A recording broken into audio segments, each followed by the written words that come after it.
sign, Cancer, Pisces, and Scorpio. Kumusta po kayo guys? Okay, so water sign.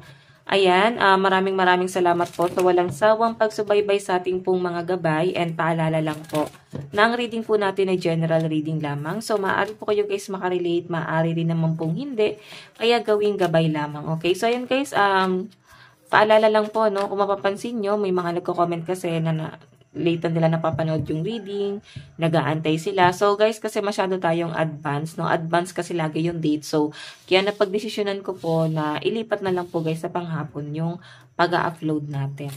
Okay? Sa hapon ko na lang siya ina-upload. So, ayan. Okay, so tignan natin water sign. Gabay kapalaran mo. Okay. Gabay kapalaran po ni water sign. Meron po tayo, wow! Wow!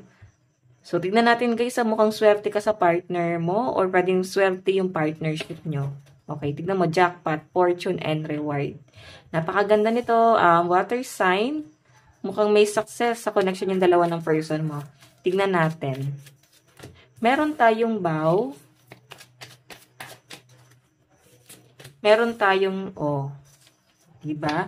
So guys, ito ha, tignan mo yung energy. Actually, ang ganda ng connection nyo ng person mo kung kayo talaga daw ay nagkakasundo. So, maaaring ito sana yung magiging reward, ito sana yung makukuha nyo sa connection nyo. Kung meron lang guys, i-quit. Ibig sabihin, meron kayong dapat limitahan, dapat ay meron na kayong kailangan putulin, parang kailangan na mag-focus sa family or sa future. So, kumbaga, water sign, yes, maganda yung daloy ng pera mo. Pero ang sinasabi kasi dito, meron kang dapat tanggalin na negative energy or masamang bisyo na nakakadulot or makakaapekto sa swerte mo na to. Pwedeng maganda yung daloy ng pera mo, pero nasasamahan siya guys ng bisyo or pwedeng maling ginagawa. So, or pwedeng, ayun nga guys, kung may mga mali kang ginagawa. So, pwedeng may karma kasi yan, lalo na karmic year ngayon, okay? So, yun yung kailangan nyo guys, limitahan. May pinapakita rin sa akin dito water sign. Ito na yung success mo. Ito na siya, pero may pumipigil na ipasok sa'yo yan. So, I think meron ka dapat matutunan dito. Okay? Mag-focus ka sa stability mo, mag-ipon, magpundar. Hindi tayo guys laging masaya. Hindi lang dapat lagi doon inuubos yung pera or ang panahon. Kasi tatanda rin tayo guys eh. Ang lagi dapat iniisip is yung stability. Okay? Kung ano ka sa future. Tingnan natin guys, ano pa pong ipapakita ng card. So, ang lucky number nyo guys is 32, 54, and 19. Okay? So, tingnan pa natin.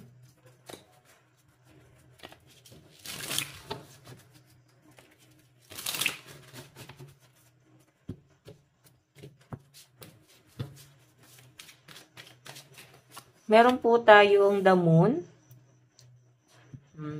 May mga tinatago rito guys, no? May pagsisinungaling. Siguro, yung iba sa inyo tumatakas or may mga ginagawa talaga na hindi nakakabuti. Okay? Tignan mo yung the moon. Sekreto kasi to guys or mga kasalanang nagagawa. So, I think kailangan baguhin yan. Pangit na pag-uugali or gawain. Pwedeng ikaw yan or yung person na kadil mo. Pwedeng, kung ikaw to guys na matino naman or maganda naman yung ginagawa mo, pwedeng person mo to. Or pwedeng nasa circle mo lang yan guys na may mga tinatago sila sa inyo. Hindi sila guys nagiging tapat sa inyo. Okay? Okay, so tignan natin ha. I-clarify natin. Meron tayong 5 of Pentacles. So, ito guys, patungkol sa pera. Kailangan guys maging faithful or magpakatotoo kayo sa sarili nyo kung saan nyo ba talaga dapat dinadala yung pera nyo. Kasi medyo nagiging, guys, impulsive pagdating sa pagkontrol po ng pera. Okay? Kumbaga, hindi talaga marunong mag-control. Ang ganda kasi ng blessing. So, siguro maganda yung dumadaloy na pera sa inyo. Pero yun nga guys, nagiging magastos or pwedeng wala ka naman choice kasi marami kang responsibility. Marami kang binabayaran monthly, yung mga dues mo. Okay? So, tingnan mo guys, sa 5 of Pentacles, meron kang ginagwardyahan dito. nakikita ko yung conflict sa pera ng mga water sign dito. Nagkakaroon ka ng tampo, masama yung loob mo, siguro sa isang tao na parang piling mo ginamit ka, pinirahan ka, piling mo hindi ka na-appreciate, lahat binigay mo sa kanya. Ngayon na parang ikaw yung walang-wala guys, hindi mo siya malapitan. So I think nagbabago yung pananaw mo sa taong to. Okay? So titignan natin guys, pagdating sa love life mo. Parang nababago yung pagtingin mo sa taong yan kasi pinag-alayan mo siya guys ng buong atensyon. Okay? Kasama mo siya sa ups and down ng buhay mo, pwedeng kaibigan mo or kakilala mo, pero naramdaman mo kasi guys na para bang ikaw lang yung nag-sacrifice para sa connection yung dalawa. Okay, so I think pwedeng sa relasyon din, sa love life mo. Tingnan natin guys pagdating sa daloy ng daloy tuloy. Sa love life mo, pagdating sa love life mo, meron tayong 8 of Pentacles. Meron tayong 6 of Swords. Meron tayong 2 of Pentacles. So guys, sa malinaw na pinapakita sa akin, pagdating sa love life mo, lumalayo. Oo, siguro may pagtatalo sa inyo patungkol sa pera. Or pwedeng hindi mo siya guys maasahan pagdating sa pera. 6 of Swords guys, may relocation. So I think, pinuputol mo na yung connection mo sa taong to. Okay? May naguguluhan pa rin actually. Ayun naguguluhan pa rin pero alam mo yon, gusto mo siyang i-let go na ayaw mo. Ganun yung nasasagap kong energy.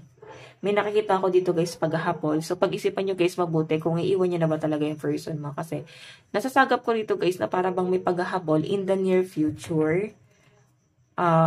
Or pwedeng siya yung habol na yun. Pero kasi ito guys yung energy mo eh. Kumbaga darating yung araw na mahihirapan ka or 'di ba? So pag-isipan niyo mabuti or kailangan straightforward ka, no? Huwag mo nang balikan yung mga past para hindi niyo siya guys maisip pa ng maiisip. Pwedeng maiisip mo na pala ngayon. Tignan natin guys, pagdating naman sa daloy ng pera.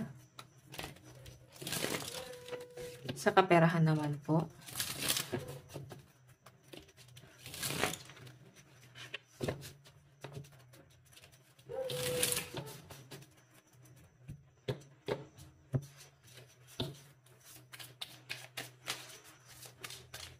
Daloy ng kaperahan. Meron tayong, 'di ba? May toxic. Sabihin, meron talagang para bang siya guys, may toxic na nangyayari or para bang may may pangit dito guys, may pangit na nangyayari. Tingnan natin ha. Bisyo ba 'to? Meron bang bisyo ang mga water sign? Okay, so yun yung kailangan nyo guys kontrolin, no? Medyo matigas din ang ulo ng mga water sign. Pwedeng maluho or mabisyo. Hindi masyadong kontrolado. Hindi nakakapagpundar.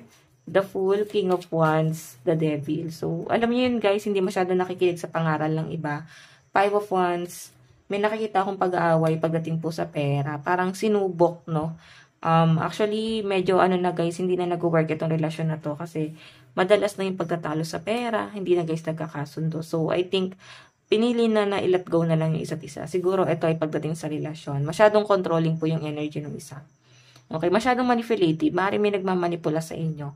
Or pwedeng ikaw na nagmamanipula. So, may nakikita ko guys na maaaring may nangangaral. King of Wands. So, alam nyo, kailangan nyo daw guys pakinggan. Okay, pwede kasing makakabuti naman sa inyo yung pangaral na yon. Okay, love advice. So, ayan guys, baka ang kadil nyo ay Capricorn, Taurus, Virgo, Aquarius, Gemini, and Libra. Okay. Love advice, meron po tayong flirt. So, may nakikita ko guys, para bang ipi-flirt. Parang i-win back. Ganun yung nasasagap ko rito. Meron po tayong engagement. So, I think engaged na kayo ng person mo or may plano kayong magpakasal. Ayan yung nasa-sense ko rito. Okay, so, kunin ko pa yung card. Ayan no, yung iba naman sa inyo guys, baka kasal na kayo, mag-asawa na kayo, or pwedeng engaged na kayo, tapos hindi natuloy, naghiwalay. So, nakakita ko guys ito para bang may babalik eh. So, parang lalandiin na Ganun yung nasasagap ko. Okay, tignan natin advice. Meron tayong leave the past behind. So, yung mga toxic trait, alam nyo guys, sinasabi dito, parang kailangan nyo na pong kalimutan. kailangan nyo na guys putulin yung mga pangit na ginagawa. Okay, actually guys, energy mo talaga to. May pangit kayong ginagawa guys.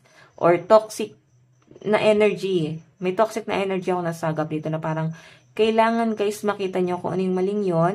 Pwede kasi guys nakaka-experience ng mga delay. Pwedeng may karmic na nangyayari. Sabi ko sa inyo guys, mabilis po yung karma this year. So, siguro, meron kayong dapat limitahan. Okay? Ayan, magsimba.